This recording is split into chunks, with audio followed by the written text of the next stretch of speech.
Dice Eduardo Galeano que el fútbol es un deporte tan simple que no necesita complicarse para ser hermoso. De hecho, efectivamente, con un balón y pocas reglas, el fútbol se ha convertido no solo en el deporte más popular, sino también en una de las industrias más exitosas del planeta. Y ustedes lo pueden ver a través del tiempo, que desde chiquillos todos hemos querido jugar fútbol. De hecho, fue mi sueño ser futbolista. Ahí me ven en esa foto que está tomada a 100 metros de la casa donde yo vivía. Y con ese equipo del barrio, literalmente llegamos a ser campeones nacionales. Lo triste es que el año que quedamos campeones casi no jugué, pasaba metido en la banca, porque, para ser sinceros, no tenía las condiciones y habilidades para ser titular. Así que no fui futbolista profesional. Conforme pasó el tiempo, estudié y me salieron muchas canas, logré cumplir mi sueño. Llegué a ser futbolista de pantalón largo. Y una vez que uno está dentro de la industria y ve el animal, ya las entrañas por dentro, el fútbol no se ve tan simple como decía Galeano. De hecho, el juego mismo se ha vuelto muy sofisticado. Los equipos de alto rendimiento que ganan las grandes competencias internacionales en Inglaterra, en España o Alemania, tienen decenas o cientos de personas en su planilla, desde especialistas en deportes, especialistas en medicina, e incluso algunos equipos han contratado doctores en física para que lideren sus departamentos de análisis de datos. Y la industria del fútbol se ha vuelto muy compleja y sofisticada. Es una industria global que compite por clientes como cualquier otra industria, por patrocinadores, por atraer inversionistas, por tener recursos financieros disponibles, y es precisamente parecido a lo que hacen los países para competir globalmente. Los países tienen que asegurarse de tener un clima de negocios adecuado, procurar que su fuerza laboral tenga las condiciones, habilidades que demanda el mercado, además que sea una fuerza laboral que sea saludable, que los mercados funcionen correctamente, el mercado de bienes y servicios, los mercados financieros, que no haya cuellos de botella o lo que llamamos los economistas fallas de mercado, y por supuesto que haya un clima de negocios que favorezca la innovación y la sofisticación de los negocios. Además, nos encanta aparecer en los rankings. Como en el ranking de la FIFA, los países se disputan el ranking de competitividad. ¿Y por qué lo hacen? Porque se supone que el ranking de competitividad sugiere que el país puede atraer inversión extranjera, que la tasa de retorno de las inversiones será mayor y por lo tanto es un país con mayor productividad de su fuerza laboral, y esa productividad está asociada a mejores ingresos. Y entonces uno se pregunta, bueno, ¿cuál será la clave para que un país sea más competitivo? Economistas latinoamericanos, entre ellos Ricardo Hausmann y César Hidalgo, le han dado vuelta a esta pregunta. Y en vez de preguntar por los determinantes de las cosas que hacen los países exitosos, lo que han hecho es simplemente observaciones empíricas de lo que hacen. Y aunque suene muy evidente, los países ricos hacen cosas propias de países ricos. Son cosas complejas, sofisticadas, difíciles de hacer, hechas por muy pocos y que generan mucho valor. Por el contrario, los países pobres hacen cosas propias de países pobres. Son cosas sencillas, que abundan, muy fáciles de hacer, copiadas por muchos y que generan poco valor. A partir de estas observaciones bastante evidentes y sencillas para muchos de ustedes, estos colegas conjugaron el concepto de la complejidad económica. Y la complejidad económica se resume en la suma de las habilidades y conocimientos que tiene una sociedad para producir determinado grupo de bienes o servicios. Y además, a partir de esa observación, han construido lo que llaman el índice de complejidad económica y han encontrado una correlación positiva con el ingreso de los países. Entre más complejidad, mayor es el ingreso de esos países. Entonces, si suponemos que la complejidad es una cosa deseable, bueno, ¿cómo fabricamos esa complejidad? Imaginémonos, por ejemplo, la fabricación de una camisa de algodón, como esta que ando puesta. Bueno, primero tiene una fase agrícola, ¿verdad? Hay que sembrar y cosechar el algodón. Posteriormente debemos producir las telas y los hilos. A miles de kilómetros de distancia habrá un diseñador en Milán, Tokio, Londres o Nueva York haciendo los diseños de esa camisa.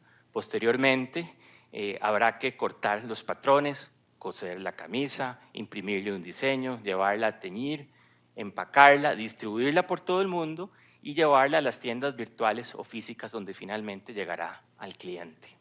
Como ustedes pueden ver, existe una complejidad importante en la cadena global de valor de una camisa de algodón. Y no hay ninguna empresa o individuo que pueda tener todos los conocimientos y habilidades necesarias para producir esa camisa. Necesita de una red extensa de participantes. Y volviendo al fútbol, ni siquiera don Lionel Messi pudo haber ganado la Copa del Mundo por sí solo. Necesitó no solo, obviamente, del concurso del resto de sus compañeros de equipo, sino, como ya les dije anteriormente, una red extensa de personas y empresas que apoyaron, en este caso, el equipo de Argentina para llegar ahí. ¿Verdad? Entonces, la producción de bienes complejos requiere esa red extensa de personas y empresas. Entonces, la pregunta aquí es cómo promovemos la complejidad si partimos del hecho de que es una característica deseable de las economías. Pensemos por un momento, y esto es otro de mis hobbies, pensemos por un momento en que los países lo que tienen son piezas de Lego. Entonces, algunos países tendrán piezas de Lego suficientes para hacer algunas cosas, algunas figuritas bastante sencillas. Otros tendrán mucho más piezas que podrán hacer cosas como el halcón milenario que está ahí detrás, cosas mucho más complejas. Entonces, si ya sabemos que los conocimientos, habilidades son esas piezas de Lego, bueno, ¿cómo los países las adquieren para poder saltar de una cuestión, de una figura más simple a una más compleja?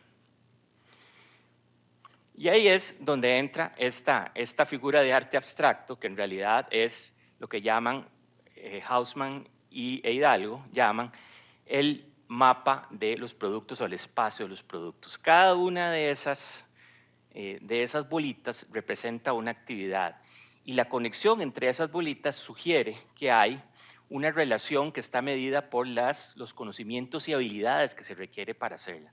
Entre más juntas estén las bolitas, entre más adyacentes sean, quiere decir que comparten más capacidades y habilidades. Entonces, aquí la pregunta es cómo yo puedo dar saltos, si yo soy un país, cómo puedo dar saltos de las actividades existentes, que son relativamente sencillas, hacia actividades mucho más complejas. Y Costa Rica es un caso interesante. Costa Rica en el año 90 era una economía relativamente sencilla. Podemos ver que su estructura de las exportaciones estaba dominada por los productos de origen agropecuario, había un clúster importante de textiles y otro porcentaje de exportaciones vinculadas a los servicios y al turismo.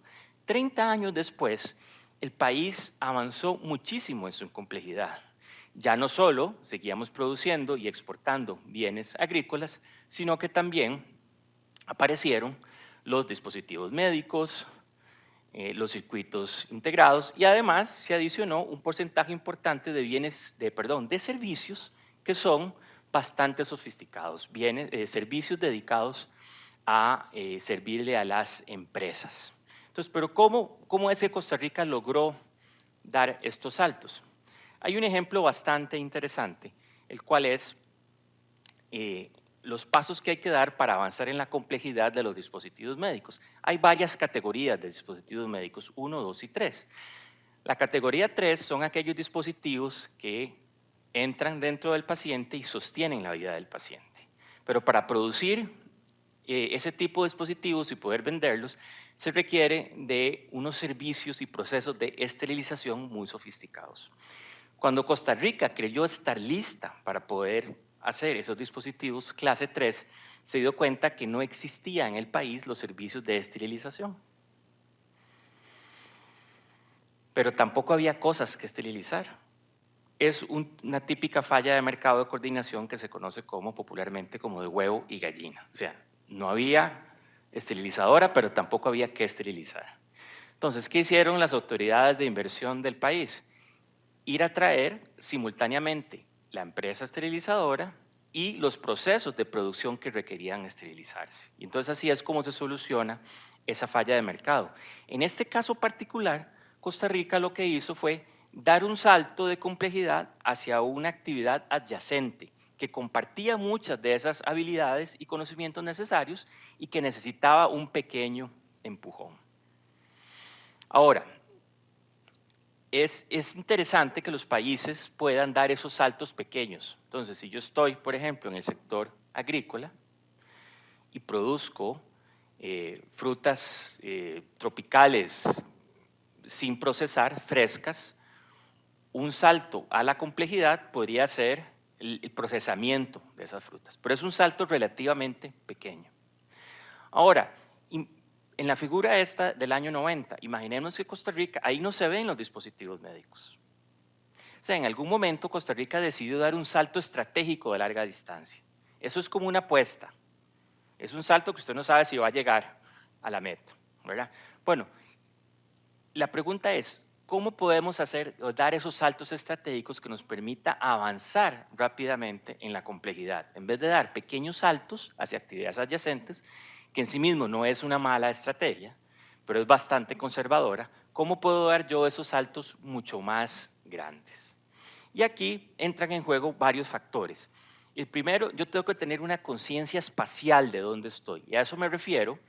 ¿Dónde está ubicado mi país en este espacio de productos? Aquí en la gráfica lo que ven, el espacio más grande, el círculo más grande son los dispositivos médicos.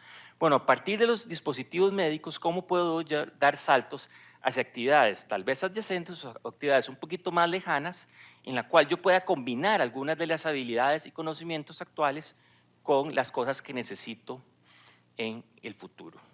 Y aquí hay una cosa vital, y es, usted puede, de forma endógena o internamente, usted puede aumentar sus habilidades y conocimientos con un buen sistema de educación, pero aunque fuéramos Finlandia, tardaríamos por lo menos una generación en obtener esos resultados. Entonces, ¿cómo hacemos? Bueno, hay que importar. ¿Qué importamos? Cuando importamos bienes o servicios, estamos importando su tecnología, estamos importando el know-how, y cuando atraemos una empresa de afuera, estamos atrayendo sus procesos y servicios y su forma de hacer las cosas. Eso es lo que permite, de alguna forma, dar esos saltos estratégicos. Entonces, la tarea que nos queda es identificar claramente dónde estamos, diseñar esas trayectorias económicas y seguir insertándonos efectivamente en la economía mundial y seguir atrayendo inversión de calidad que permita al país dar un salto estratégico y poder avanzar en la complejidad y con ello aumentar los ingresos de todas las personas. Muchas gracias.